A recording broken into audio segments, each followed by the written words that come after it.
O desastre nuclear de Chernobyl lá em 1986 deixou marcas que a gente consegue ver, né? No ambiente, na saúde das pessoas. Mas e as feridas que a gente não vê?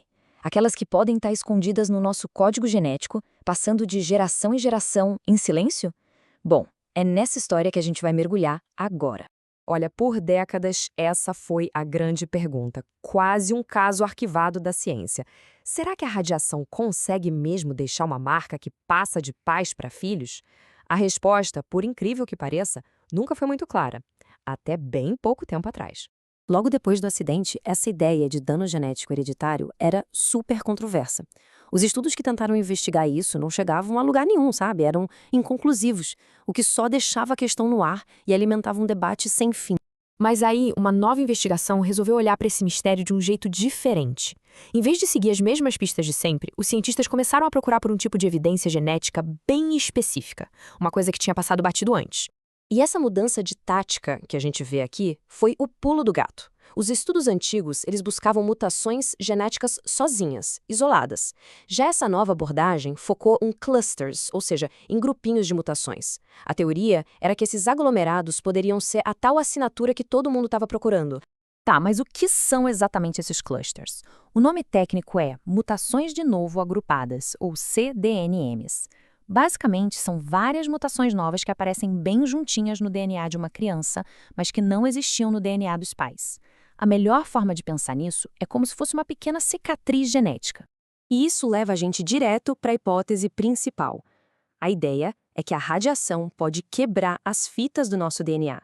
E quando o corpo corre para consertar esse estrago, o reparo nem sempre sai perfeito. Às vezes, ele pode criar, sem querer, esse pequeno aglomerado de mutações, a tal da cicatriz genética.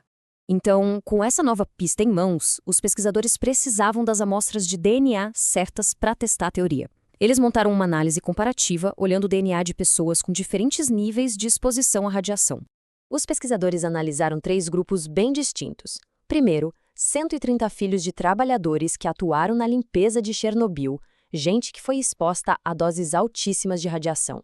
Segundo, 110 filhos de operadores de radar militares alemães que provavelmente também foram expostos. E, para ter uma base de comparação, um grupo de controle enorme, com mais de 1.000 filhos de pais que não foram expostos. Com os grupos definidos e os genomas todos sequenciados, a equipe estava pronta para procurar por essas cicatrizes genéticas. A pergunta que não queria calar era: será que eles iam finalmente encontrar a assinatura que escapou dos cientistas por tanto tempo? E a resposta foi um sonoro sim. Pela primeira vez, os dados não eram confusos. Eles deram uma resposta clara, direta para aquela questão que pairava sobre Chernobyl desde 1986. A história que esses dados contam é muito visual. O grupo de controle, sem exposição, tem o menor número de cDNMs. O grupo dos operadores de radar já tem mais, e o grupo de Chernobyl, o mais exposto de todos, tem o maior número de longe. O padrão é claríssimo. Vamos colocar números nisso. Em média, os filhos do grupo de controle tinham 0,88 dessas cicatrizes genéticas. O grupo do radar, 1,48. E o grupo de Chernobyl chegava a 2,65. O aumento é muito nítido e consistente com a exposição. E aqui vem a prova final, digamos assim. Os pesquisadores encontraram uma relação de dose-resposta. O que isso quer dizer? Que quanto maior a dose de radiação que os pais receberam, maior o número de cDNMs nos filhos. Isso é uma evidência muito forte de que uma coisa causou a outra. Ok, achamos uma assinatura genética, é um avanço e tanto. Mas aí vem a pergunta de $1 milhão. O que isso significa para a saúde das pessoas? Essas cicatrizes genéticas são perigosas? E a primeira coisa que os próprios pesquisadores fazem questão de dizer é exatamente isso que está na tela. Eles afirmam que a chance de uma dessas mutações agrupadas causar alguma doença é mínima. Ou seja, é uma descoberta científica super importante, mas não é motivo para alarme. O motivo desse risco ser tão baixo é bem interessante. A maior parte do nosso DNA é o que chamam de não codificante. Ele não tem as receitas para construir proteínas, que são os tijolos do nosso corpo. Como a maioria dessas mutações cai justamente nessas regiões, o impacto delas na saúde acaba sendo muito pequeno. Para colocar tudo em perspectiva, os cientistas fizeram uma comparação muito boa. A gente já sabe que a idade do pai na hora da concepção afeta o número de mutações que passam para os filhos. E o que este estudo mostra é que o risco genético de ter um pai mais velho é, na verdade, maior do que o risco dessa exposição à radiação que eles investigaram. Então, o caso está encerrado? Não exatamente.